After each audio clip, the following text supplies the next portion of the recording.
The Empire demanded submission, so humanity burned their worlds, instead part. When the stars twinkled peacefully in the night sky above the Arecibo Observatory in Puerto Rico, Alan Miller adjusted his glasses and stared at the computer screen, his coffee growing cold beside him. For 5 years he had listened to the stars, hoping for a sign that humanity was not alone. Tonight, something was different. The signal pattern repeated every 57 seconds. It was too regular to be natural and too complex to be random noise. Alan's hand shook as he reached for the phone. "Dr. Peterson, you need to see this. Now." Within 24 hours, observatories around the world confirmed the signal. Within 48, the President of the United States addressed a nervous planet. Within 72, humanity learned they were indeed not alone when massive ships appeared in Earth's orbit. They came without warning. 7 enormous vessels, each larger than the island of Manhattan. They hovered silently above major cities: New York, Beijing, Moscow, London, New Delhi, Tokyo, and Cairo. Fighter jets scrambled worldwide were swatted from the sky like insects, their weapons having no effect against the visitors' shields. Admiral Susan Wright stood on the bridge of the USS Constitution, Earth's largest aircraft carrier, now seeming like a toy boat beneath the shadow of the alien vessel above New York Harbor. "Any response to our communications?" she asked her communications officer. "Nothing, Admiral. We've tried all frequencies, all languages, even mathematical sequences." The ship's radar operator suddenly called out, "Admiral, something's launching from the alien vessel." A small craft descended from the massive ship, landing smoothly on the deck of the carrier. The crew watched in stunned silence as a door opened, and a figure emerged. The alien stood nearly 7 feet tall. Its skin was pale blue and seemed to shimmer like metal. 4 arms extended from its torso, and its face featured 3 vertical slits where a human would have eyes. It wore what appeared to be ceremonial armor and moved with fluid grace despite the heavy protection. "I am High Commander Zexithalor of the Keskaran Empire," the alien said in perfect English, its voice somehow both metallic and smooth. "Your world is now under Imperial authority." Admiral Wright stepped forward. "I am Admiral Susan Wright of the United Earth Defense Force. We welcome peaceful contact with other civilizations, but we do not recognize any authority over our planet." The alien made a sound that might have been laughter. "Your recognition is irrelevant. The Empire has claimed this sector and your species will submit. You have 1 galactic cycle, what you would call 30 Earth days, to dismantle all military infrastructure and prepare for integration. Your world has resources we require. Your people will serve the Empire." "And if we refuse?" Wright asked, though she feared she knew the answer. Zexithalor gestured casually toward the New York skyline. A beam of light shot from the hovering ship above, and the top floors of the Empire State Building vanished in a flash of heat and light. "That was at 1% power," the alien said. "The Empire does not negotiate with primitive worlds. 30 days. Prepare your people." The alien returned to its craft and departed, leaving humanity in shock. Within hours, similar messages had been delivered at each of the 7 locations worldwide. The United Nations convened an emergency session, where panic and despair filled the room. In a secure underground room beneath the main chamber, a smaller group gathered. Admiral Wright sat at the head of the table, joined by military leaders and scientists from around the world. "Their technology is centuries beyond ours," said General Yang of the Chinese forces. "Conventional warfare would be suicide." "Then we surrender?" asked the Russian admiral, his voice filled with bitter resignation. "No," said a quiet voice from the end of the table. All eyes turned to Dr. Greg Collins, a physicist from MIT who had been analyzing the alien ship's energy signatures. "Their technology is advanced, but not magic," Greg continued, running a hand through his messy brown hair. "They're using some form of quantum entanglement for their communications. It's incredibly efficient, but I think it might have vulnerabilities." Colonel Diane Porter, a battle-hardened strategist, leaned forward. "What kind of vulnerabilities?" "Their systems are too perfectly coordinated," Greg explained. "Everything, their ships, weapons, even the translator devices. They're all networked using quantum principles. If we could disrupt that network, how do we do that when we barely understand the technology? Wright asked. I have an idea, Greg said, but we'll need access to their tech and time. Diane nodded decisively. Then we'll buy you time. We'll make it appear that we're considering their terms, even beginning to comply. Meanwhile, we gather intelligence and search for weaknesses. For the next week, Earth's governments publicly debated the aliens' terms. News channels showed footage of military bases being dismantled, carefully staged scenes designed to convince the watchers in orbit. Behind the scenes, scientists worldwide worked frantically to understand the alien technology. Military special forces trained for operations like none they had ever attempted before. In a hidden facility beneath the Rocky Mountains, Greg Collins led a team analyzing every scrap of data they could gather about the Cascaran ships. They discovered that the aliens' quantum communication system operated on principles that, while advanced, followed certain predictable patterns. It's like they've never had to defend against anyone disrupting their network, Greg explained to Admiral Wright during her visit to the facility. They're so advanced that they've become overconfident.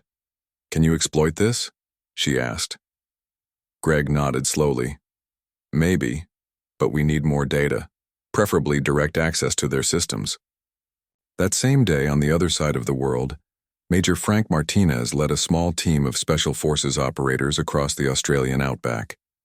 One of the smaller Cascaran vessels had landed to collect mineral samples, presenting a rare opportunity.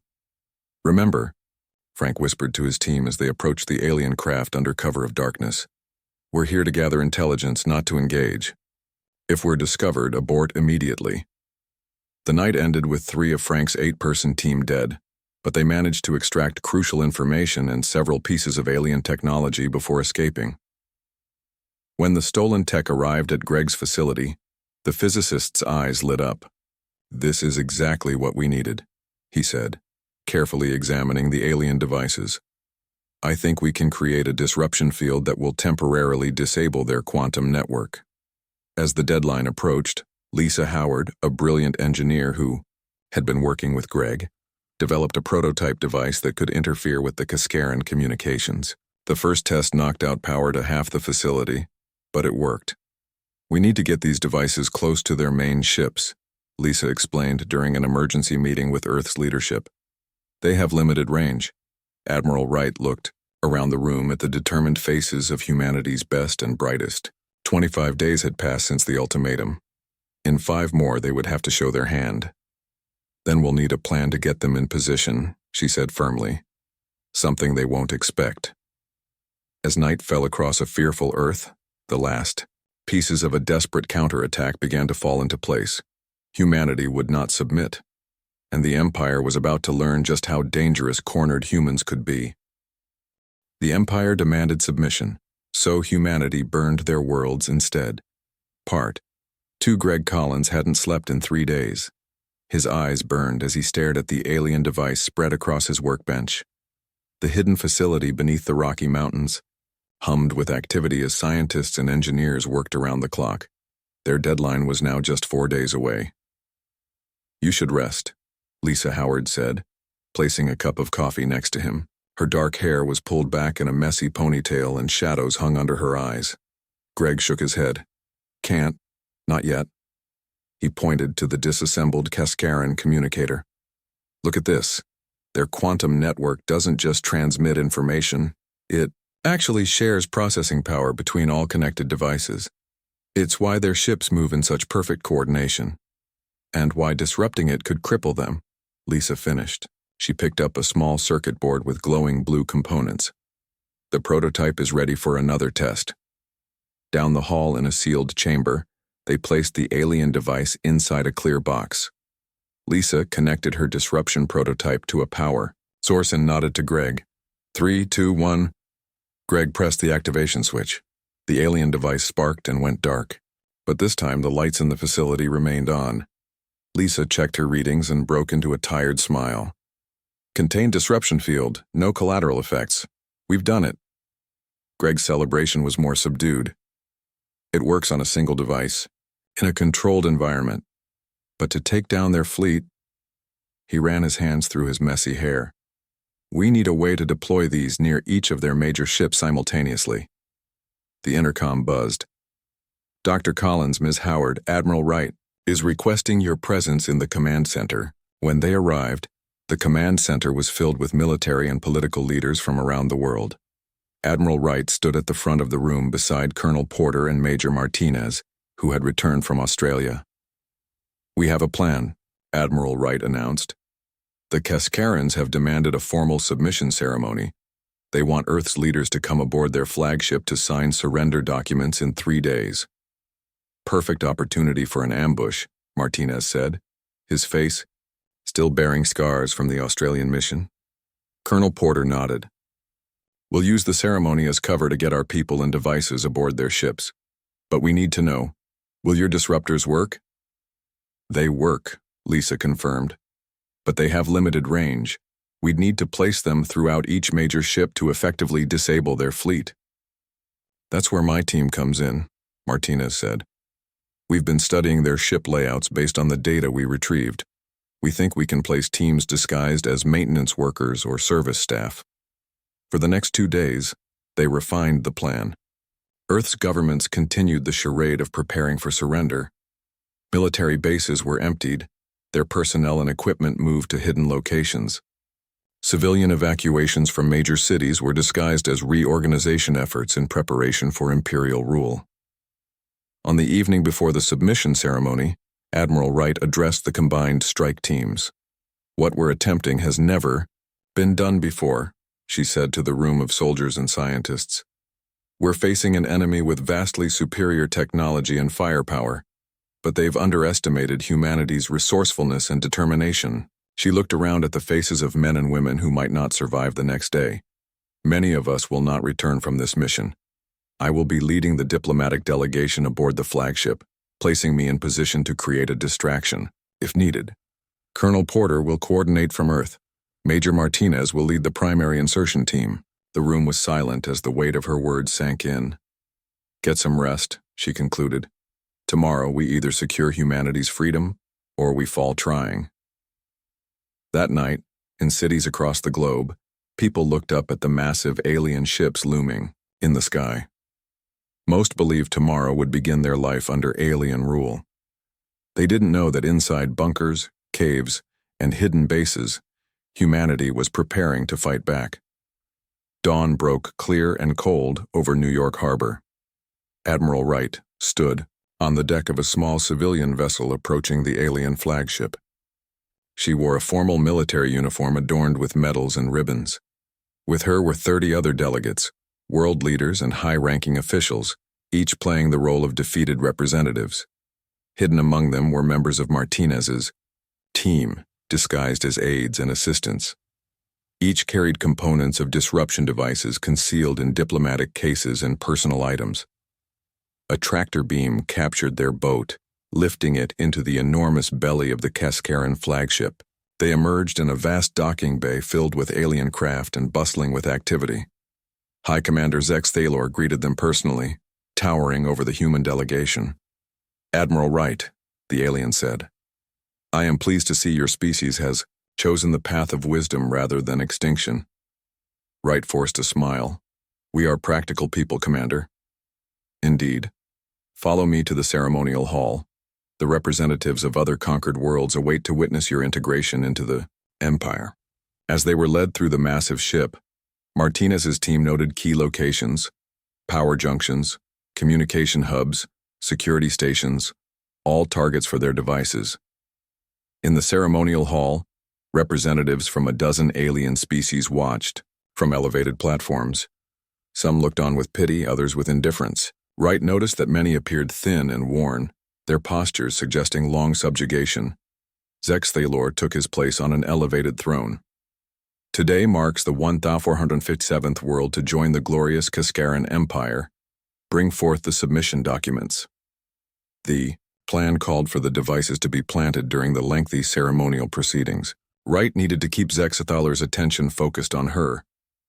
Before we proceed, she said, my people request clarification on certain terms of our surrender. The alien commander's face slits narrowed. "There are no negotiations, human. You will sign, or your cities will burn." Wright noticed Martinez's team members quietly slipping away on their assigned routes. She needed to buy more time. "We understand, but surely the Empire, in its wisdom, can answer basic questions about our future role." While Wright engaged the commander, Martinez led his team through the ship's corridors. Using forged access codes extracted from the Australian mission, they gained entry to critical areas and began planting Lisa's devices. In one communication hub, a young technician named Carl placed a disruption device behind a panel. As he finished, a Cascaran officer entered the room. "Human, what are you doing here?" the alien demanded. Before Carl could respond, the alien reached for an alarm panel. Martinez appeared from behind a doorway and fired a silenced weapon. The alien dropped, but not before triggering a partial alert. Warning lights began flashing in sections of the ship. In the ceremonial hall, Zexathalor received a communication. His posture changed instantly. "What deception is this?" he demanded, rising from his throne. Wright's hand moved toward a small device hidden in her uniform, a trigger to activate all the disruption devices simultaneously, but it was too soon. Not all teams had reported success. "I don't understand," she said, playing for time. "Perhaps a misunderstanding." The doors to the hall burst open as Cascaran security forces dragged in two captured members of Martinez's team. "Saboteurs!" Zexathalor roared. "You dare to challenge the Empire?" Wright knew their plan was compromised. She pressed the emergency signal to Greg Collins back on Earth. In the Rocky Mountain facility, Greg received Wright's signal. "They've been discovered," he told Lisa. "We have to activate now." "But not all devices are in place," she protested. "It's now or never," Greg said, and pressed the master activation sequence. The Empire demanded submission, so humanity burned their worlds instead. Part 3. The effects were immediate and dramatic. Throughout the Cascaran flagship, lights flickered and gravity wavered. On the bridge, alien officers frantically reported system failures. Security doors slammed shut or jammed half open. Weapon systems went offline. In the ceremonial hall, Zexathalor staggered as his personal shield generator failed. The other alien representatives looked around in confusion as their translation devices stopped working. "What have you done?" Zexathalor demanded, his voice no longer translated but somehow still understandable. Admiral Wright stood tall. "We've leveled the playing field." Around the world, similar chaos erupted aboard the other 6 Cascaran vessels. Their perfect coordination dissolved as the quantum network that linked them crashed, but the victory was incomplete. Not all disruption devices had been planted, and the Cascarans were already working to isolate affected systems. Wright knew. They had minutes at most before the aliens regained control. "All teams execute Phase 2, she ordered into her communicator. Martinez and his remaining team members began fighting their way toward the flagship's power core. Their goal was to overload it, potentially disabling the entire vessel. Back on Earth, in the hidden facility beneath the Rocky Mountains, Greg and Lisa watched as data streamed in from the disruption devices. "It's working," Lisa said. "But the effect isn't spreading to all systems. The flagship's command center is shielded somehow." Greg's fingers flew across his keyboard. "I'm trying to boost the signal, but there's only so much we can do from here." "Colonel." Porter entered the control room, her face grim. "We're getting reports from around the world. The alien ships are damaged but not disabled, and they're starting to target our cities." On screens around the room, they watched as beams of energy lanced down from the alien vessels, striking military bases and infrastructure. Though their coordination was compromised, the Cascarans were still deadly. "We need more time," Greg said desperately. In orbit, the Cascaran flagship was beginning to recover. Engineered drones disconnected affected sections from the network, isolating the disruption. In a corridor near the power core, Martinez and his team found themselves cornered. Alien security forces approached from both directions, firing weapons that melted holes in the metal walls. "We're not going to make it to the core," Martinez told Admiral Wright over his communicator. "Find another way to cause damage," she replied. "We need to keep them off balance." Martinez looked at the wounded members of his team, then at a nearby auxiliary system panel. I have an idea.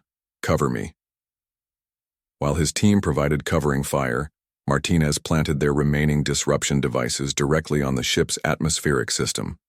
He set them to create a feedback loop, which would flood portions of the ship with either too much oxygen or none at all. Fall back to extraction point 3, he ordered his team. In the ceremonial hall, Wright watched as Zexathaler received reports of the spreading chaos aboard his ship. The alien commander's composure was cracking. You primitive fools, he snarled. You cannot defeat the Empire. Even if you destroy this fleet, more will come. Your world will be reduced to ash. Wright met his gaze steadily. Maybe, but you won't be there to see it. She pressed a hidden button on her uniform. The small fusion device she had smuggled aboard, disguised as a ceremonial medal, began its countdown. 2 minutes. Withdraw all teams, she ordered into her communicator. Get to the escape craft. Martinez received her order as his team reached a small hangar bay.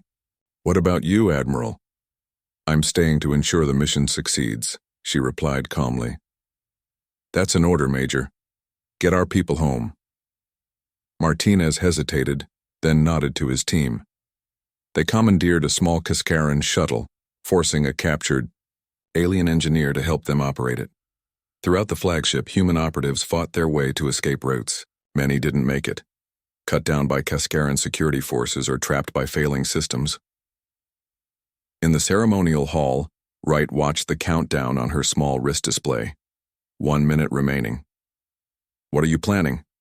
Zexathaler demanded, noticing her calm in the face of his rage. I'm ensuring that you understand something about humans, Wright said.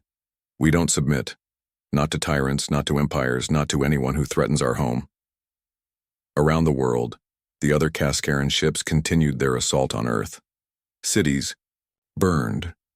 Military installations were destroyed. Millions died in the first wave of attacks, but the disruption had done its work. Instead of the coordinated planetary bombardment the Cascarans had planned, their attack was chaotic and scattered. Many targets were missed. Key human facilities remained intact, hidden beneath mountains or oceans. In the Rocky Mountain facility, Greg watched with horror as destruction spread across the globe. We've failed, he whispered. Colonel Porter shook her head. Not yet. Look. On another screen, they saw several small craft ejecting from the flagship, the escape shuttles carrying Martinez and other surviving team members. Admiral Wright? Lisa asked. Porter's face was stone. She's making sure the mission succeeds. In the ceremonial hall, the countdown reached 0. Wright closed her eyes, thinking of Earth's blue skies and the chance her people might yet have to see them again. The fusion device detonated. The Cascaran flagship erupted in a blinding flash that temporarily outshone the sun. The blast disintegrated the massive vessel, taking with it High Commander Zexathaler, the alien representatives witnessing Earth's submission, and Admiral Susan Wright. The shockwave hit the nearby alien ships, further damaging their already compromised systems. Their attack on Earth faltered as they struggled to maintain stability.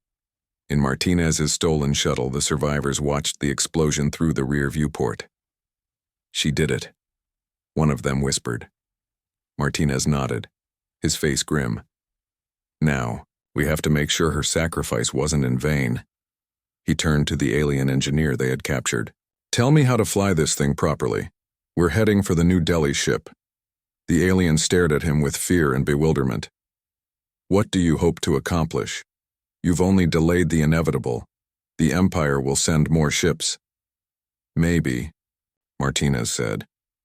But first we're going to take these ships. He pointed ahead where the New Delhi vessel floated, its systems still disrupted and vulnerable. Your quantum network was your strength and your weakness. Now we're going to use your own ships against you. On Earth, as cities burned and people huddled in shelters, a new message spread across emergency broadcasts and remaining communication networks. It came from Colonel Porter, standing resolute in the command center. People of Earth, we have struck a blow against those who would enslave us. The fight has only begun, and the cost has been terrible. But we will not surrender. Admiral Wright and countless others have given their lives to give us this chance. Now we take the fight to the stars. Stand with us. The Empire demanded our submission. Instead, they will feel our fire. Around the world, humans emerged from the rubble, looking up at the sky where one of the mighty alien ships had vanished, in flame.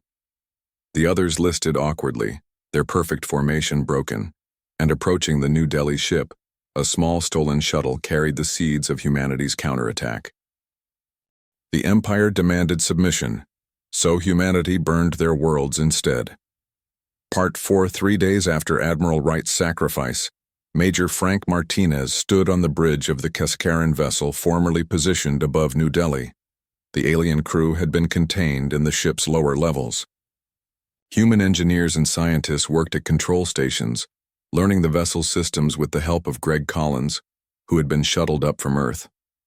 "How bad is it down there?" Martinez asked as Greg entered the bridge, looking exhausted. "Bad," Greg replied. "They hit major cities on every continent. Current estimates are around 200 million dead. But it could have been much worse if their attack hadn't been disrupted." Martinez nodded grimly. "And the other ships?" "We've captured 3, Greg said. The Moscow and Cairo vessels were too damaged by the disruption. Their systems failed completely and they crashed. The London ship is still fighting, but Colonel Porter thinks they'll surrender soon. They know their command structure is gone." Lisa Howard joined them, carrying a tablet filled with alien text. "I've been working with the captured engineer to translate their database," she said. "You need to see this." She handed the tablet to Martinez. "The Cascaran Empire isn't what they claimed. They only control about 40 star systems, not thousands. They've been conquering worlds through fear and the illusion of invincibility. So the fleet they sent here," Martinez began, "represents almost a third of their total military strength." Lisa finished. "They're stretched thin across their territory. Many of their conquered worlds are barely controlled." This news spread a mix of hope and determination through the human forces. Earth had suffered terribly, but the enemy was not the unstoppable force they had claimed to be. Over the next week, the remaining Cascaran ships were captured or destroyed. Human scientists and engineers worked around the clock to understand the alien technology.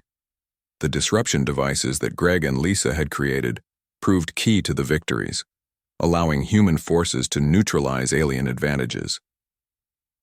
Colonel Porter, now leading Earth's military response from a new command center in the ruins of Geneva, called a meeting of all senior officers and scientists.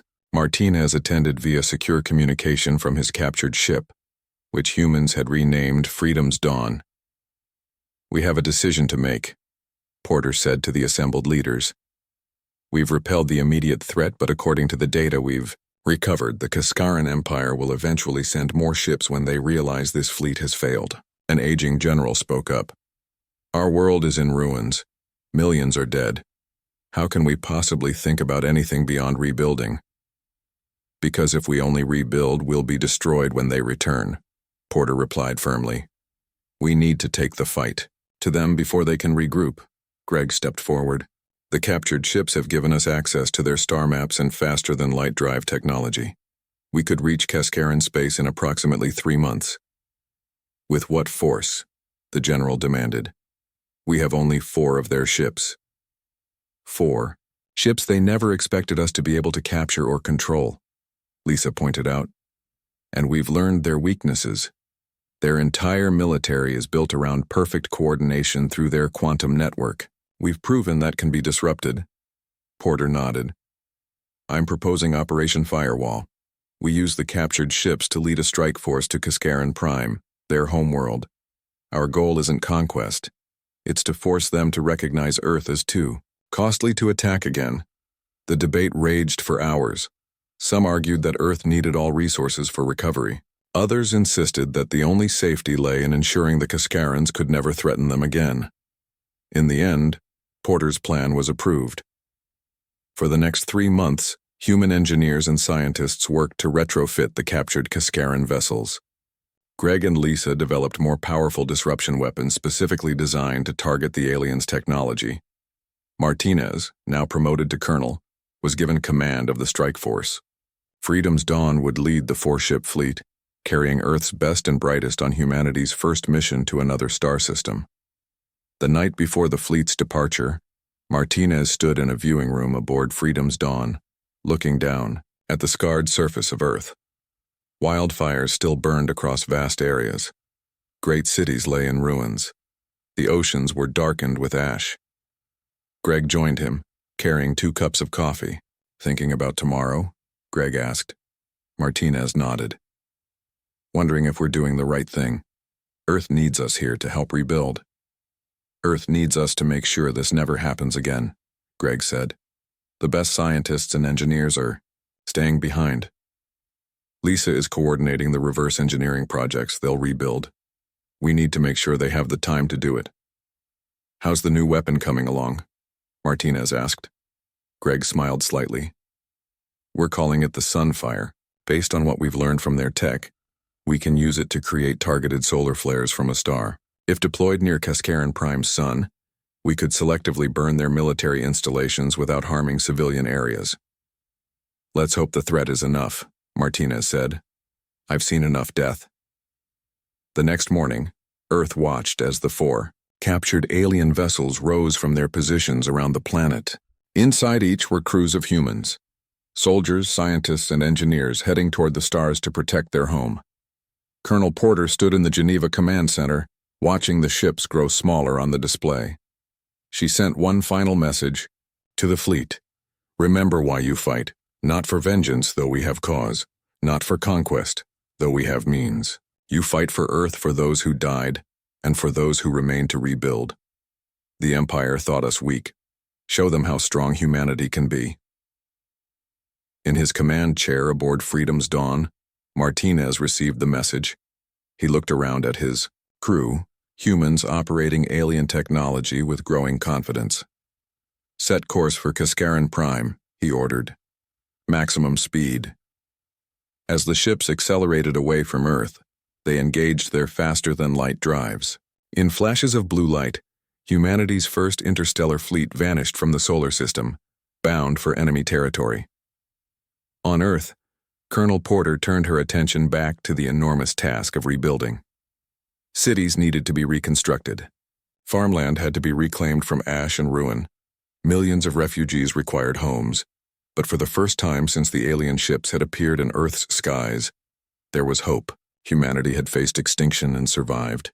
They had taken the enemy's own weapons and turned them around, and now they were taking the fight to the stars. 3 months of faster-than-light travel lay ahead for Martinez and his fleet. 3 months to prepare for their arrival in Cascaran space. 3 months to ready themselves for humanity's most daring gambit. The Empire had demanded submission. Humanity had answered with defiance. And now, the Cascarans would learn just how costly their mistake had been.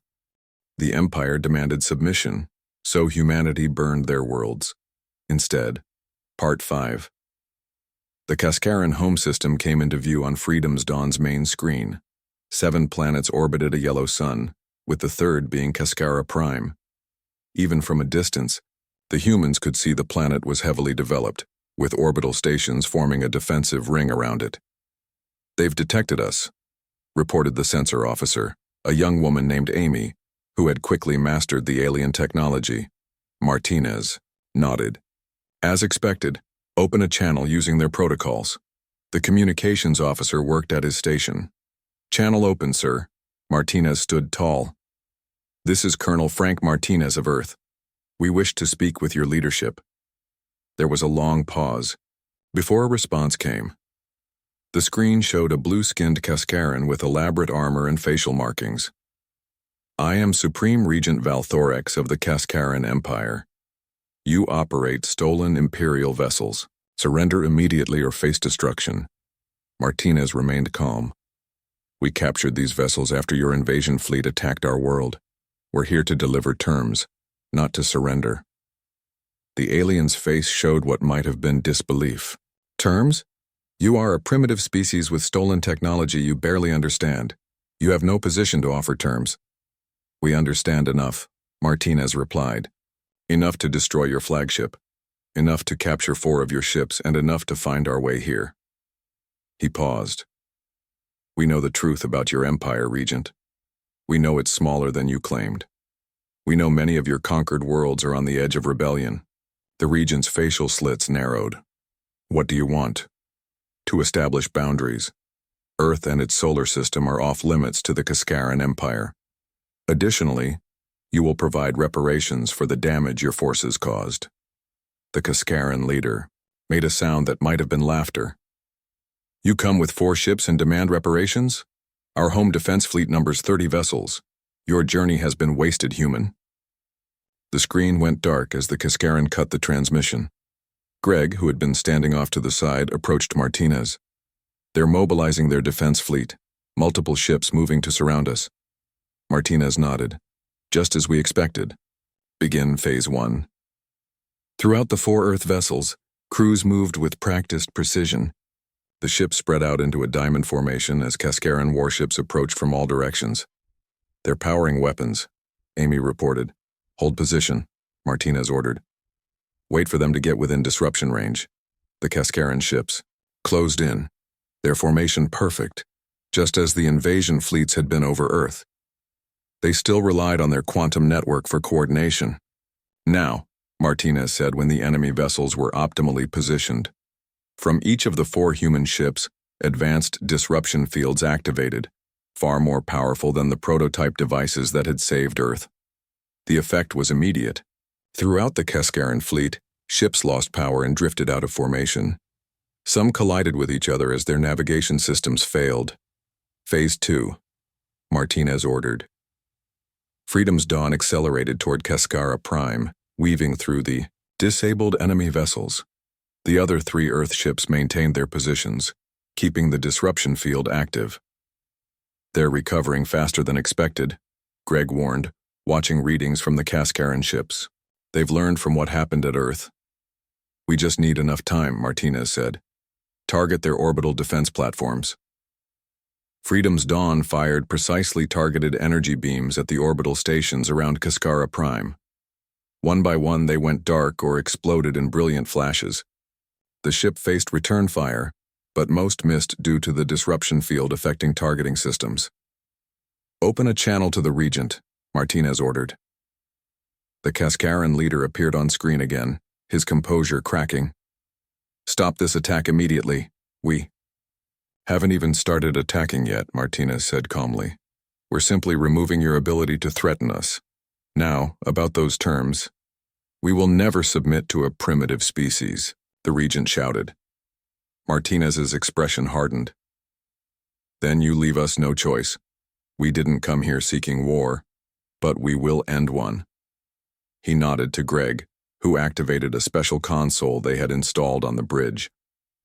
Sunfire device deployed. From Freedom's Dawn, a small probe launched toward the Cascaran sun. The Regent watched with confusion. What is that? Some pathetic final gesture? Greg stepped forward. That pathetic gesture will cause your sun to produce targeted solar flares. We can direct them precisely at military installations while leaving civilian areas untouched. To demonstrate, he activated the device at its lowest setting. A small solar flare erupted from the star, directed by the human technology. It struck a military base on Cascara Prime's moon, vaporizing it instantly. The Regent's face showed real fear for the first time. This is impossible. You cannot control a star. We've had 3 months to develop this technology using your own science, Martinez explained. We call it Sunfire. With it, we can burn every military installation in your system without harming a single civilian. Or if you prefer, we can discuss terms. There was a long silence before the Regent spoke again. What are your terms? As I said, Earth and its solar system are forbidden territory to the Empire. You will provide reparations to help us rebuild, and you will withdraw from any world that wishes independence from your rule. You would destroy our empire. The Regent protested. Martinez shook his head. We would end your tyranny. Any world that freely chooses to remain with you can do so, but no more conquests. No more demands for submission. For several tense minutes, the regent consulted with others off-screen. Finally, he returned. We will agree to your terms regarding Earth. The matter of other worlds requires further discussion. There is no discussion, Martinez said firmly. Either you agree to all terms, or we demonstrate the full power of Sunfire on your military command centers. Another tense silence followed. Finally, the regent gave a gesture that seemed to indicate defeat. We agree to your terms. The treaty will be prepared. 6 months later, Martinez stood on the observation deck of Freedom's Dawn, now in orbit around Earth. The planet below was still scarred, but recovery efforts were visible even from space. New cities were rising from the ruins. Fields were green again where ash had once covered everything.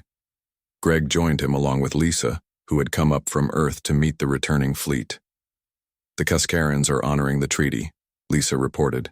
Their reparation shipments have been arriving regularly, and 17 worlds have declared independence from the Empire. Greg nodded. Their empire is collapsing without the fear that held it together, but they're adapting. Some of their scientists have contacted me about collaborative research. Martinez looked surprised. You'd work with them, after everything? Not with their military, Greg clarified. But their people aren't all like their leaders. Many never wanted conquest. They watched as a shuttle approached from Earth, carrying Colonel Porter, now General Porter, to meet with them. What do you think she wants? To discuss? Lisa asked. Martinez smiled slightly. The future. We have Cascaran faster-than-light technology now. We've developed defenses against any possible threats. The stars are open to us.